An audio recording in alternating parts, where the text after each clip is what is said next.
आज रीट परीक्षा को हुए 1 महीना 20 दिन पूरे हो चुके हैं। अभी तक राजस्थान माध्यमिक शिक्षा बोर्ड ने नॉर्मलाइजेशन और बोनस अंकों पर चुप्पी साध रखी है। इस वीडियो में आज मैं आप सभी के साथ नॉर्मलाइजेशन और बोनस अंकों पर सटीक विश्लेषण करने वाला हूं।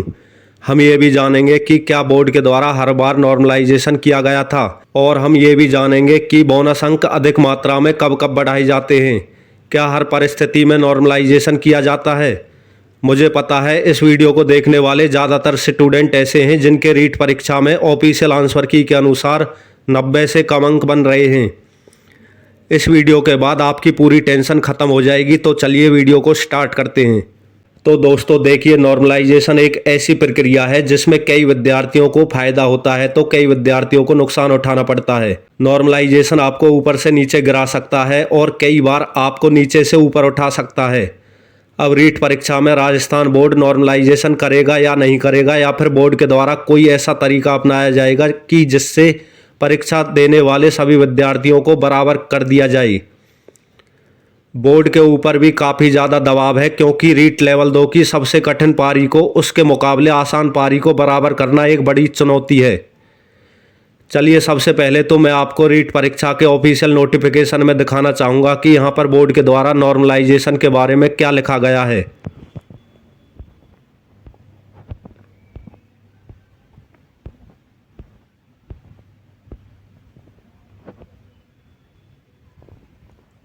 आप अपनी स्क्रीन पर पॉइंट नंबर 10 देख सकते हैं। इसमें लिखा गया है कि परीक्षा अलग अलग दिनांकों एवं अलग अलग पारियों में होने के कारण प्रत्येक पारी में अलग अलग प्रश्न पत्र सेट द्वारा आयोजित की जाएगी।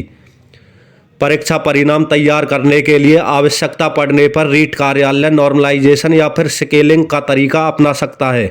इससे पहले के एग्जाम में कभी भी ऑफिशियल नोटिफिकेशन में नॉर्मलाइजेशन के बारे में कोई भी बात नहीं की जाती थी, लेकिन इस बार इन्होंने साफ साफ बोल दिया है कि बोर्ड के द्वारा नॉर्मलाइजेशन की प्रक्रिया या फिर स्केलिंग की प्रक्रिया अपनाई जा सकती है। जो विद्यार्थी बार बार कमेंट में ये बोलते हैं कि नॉर्मलाइजेशन नहीं होगा, अगर नॉर्मलाइजेशन हुआ तो हम हाई कोर्ट जा सकते हैं, तो नॉर्मलाइजेशन ना चाहने वाले अभ्यर्थियों को मैं सिर्फ एक ही बात बोलना चाहूँगा कि ऑफिशियल नोटिस में नॉर्मलाइजेशन की प्रक्रिया के बारे में साफ साफ लिखा गया है कि बोर्ड के द्वारा नॉर्मलाइजेशन किया जा सकता है। तो आप हाई कोर्ट जाओ या फिर सुप्रीम कोर्ट, आपका कुछ भी नहीं होने वाला। अब एक दूसरी सबसे महत्वपूर्ण बात यह है कि अगर बोर्ड नॉर्मलाइजेशन की प्रक्रिया ना अपनाना चाहे तो फिर क्या होगा। अगर ऐसी कंडीशन आती है तो बोर्ड के ऊपर दबाव बनाया जा सकता है और नॉर्मलाइजेशन कराने पर मजबूर किया जा सकता है।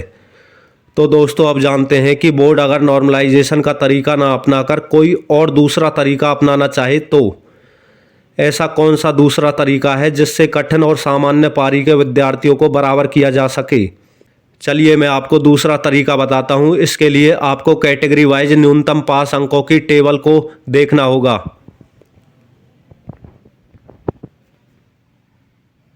तो आप अपनी स्क्रीन पर देख सकते हो इस पूरी टेबल को। इसमें सामान्य यानी जनरल कैटेगरी वालों को रीट एग्जाम पास करने के लिए नॉन टीएसपी और टीएसपी दोनों में 60% अंक यानी 90 अंक लेने होते हैं। एसटी कैटेगरी वालों को नॉन टीएसपी में 55% अंक और टीएसपी कैटेगरी में 36% अंक। एससी, ओबीसी, एमबीसी और ईडब्ल्यूएस कैटेगरी वालों को रीट की परीक्षा पास करने के लिए 55% अंक लेने पड़ते हैं। समस्त श्रेणी की विधवा एवं परित्यक्ता महिलाएं और भूतपूर्व सैनिकों को 50% अंक, दिव्यांग विद्यार्थियों को 40% अंक और शहरिया जनजाति के व्यक्ति को 36% अंक लेने होते हैं।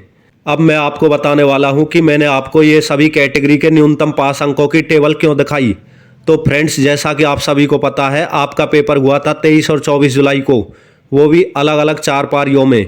इनमें से आप 23 जुलाई की सुबह वाली शिफ्ट का पेपर हटा दो, क्योंकि ये लेवल 1 का पेपर था और लेवल 1 में नॉर्मलाइजेशन का कोई काम नहीं है।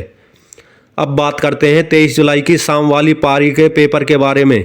तो ये पेपर वास्तव में सबसे ज़्यादा कठिन पेपर था। इस पेपर में सबसे ज़्यादा कठिन प्रश्न दिए गए थे। अब बात करते हैं 24 जुलाई की सुबह और शाम वाली पारी की। तो यहाँ पर जो 24 जुलाई की सुबह वाली पारी थी ना, वो सबसे आसान थी। मेरा आसान कहने का मतलब ये है कि ये पारी लेवल 2 की अन्य 2 पारियों के मुकाबले आसान थी। अब देखिए, 2 तरीके हो सकते हैं, या तो आपका नॉर्मलाइजेशन हो। तो चलिए पहले तो आप नॉर्मलाइजेशन की प्रक्रिया को समझ लो कि ये कैसे होता है। चलिए मैं आपको एक एग्जाम्पल से बताता हूँ। मान लो रीट एग्जाम में आपके 150 प्रश्नों में से 30 प्रश्न काफ़ी ज़्यादा कठिन थे। सबसे ज़्यादा विद्यार्थियों ने ये वाले 30 प्रश्न गलत किए, इसलिए इन 30 प्रश्नों को सबसे ज़्यादा कठिन मान लिया गया। रीट लेवल 2 की तीनों पारियों में से जिस पारी के सबसे अधिक विद्यार्थी इन 30 प्रश्नों में से सबसे ज़्यादा प्रश्न सही करेंगे, उस पारी के अभ्यर्थियों को नॉर्मलाइजेशन का फ़ायदा दे दिया जाता है, और जिस पारी के सबसे कम विद्यार्थी इन 30 कठिन प्रश्नों को सही करेंगे, उनको नॉर्मलाइजेशन में नुकसान होता है। तो फ्रेंड्स, आपको नॉर्मलाइजेशन का ये वाला तरीका तो समझ आ चुका होगा। अब बात करते हैं नॉर्मलाइजेशन के दूसरे तरीके के बारे में। चलिए मान लेते हैं रीट लेवल 2 की तीनों पारियों में 3-3 लाख विद्यार्थियों ने परीक्षा दी। अब उन सभी 3 पारियों के अंकों का अलग अलग एवरेज निकाल लिया जाता है। मान लेते हैं लेवल 2 की पहली पारी का एवरेज 90 अंक आया, दूसरी पारी का एवरेज 100 अंक आया और तीसरी पारी का एवरेज 110 अंक आया। तो पता है ऐसी कंडीशन में पहली पारी को जिसका एवरेज 90 आया था उसको सबसे कठिन मान लिया जाता है, और उसी हिसाब से नॉर्मलाइजेशन के द्वारा अंकों में बढ़ोतरी की जाती है। जिसका सबसे ज़्यादा एवरेज होता है उसको सबसे कम अंक दिए जाते हैं, और जिसका सबसे कम एवरेज होता है उसको सबसे अधिक अंक दिए जाते हैं। तो फ्रेंड्स, ये नॉर्मलाइजेशन का दूसरा तरीका है। अब मैं आपको फाइनली बताना चाहूँगा कि रीट 2022 की परीक्षा में लेवल 2 की दूसरी वाली पारी को सबसे कठिन माना गया है, जिसका पेपर 23 जुलाई को इवनिंग शिफ्ट में हुआ था। उसके बाद 24 जुलाई की सुबह वाली पारी को कठिन माना गया है। तो फ्रेंड्स, अब पता है क्या होगा, सभी 3 पारियों में उसी हिसाब से नंबर बढ़ाए जाएंगे जिसका पेपर जितना ज़्यादा कठिन था।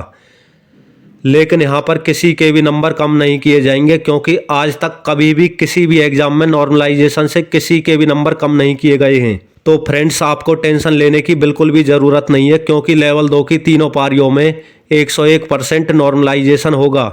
आपके जितने भी अंक बढ़ाए जाएंगे वो आपकी फाइनल आंसर की में आपको देखने को मिलेंगे।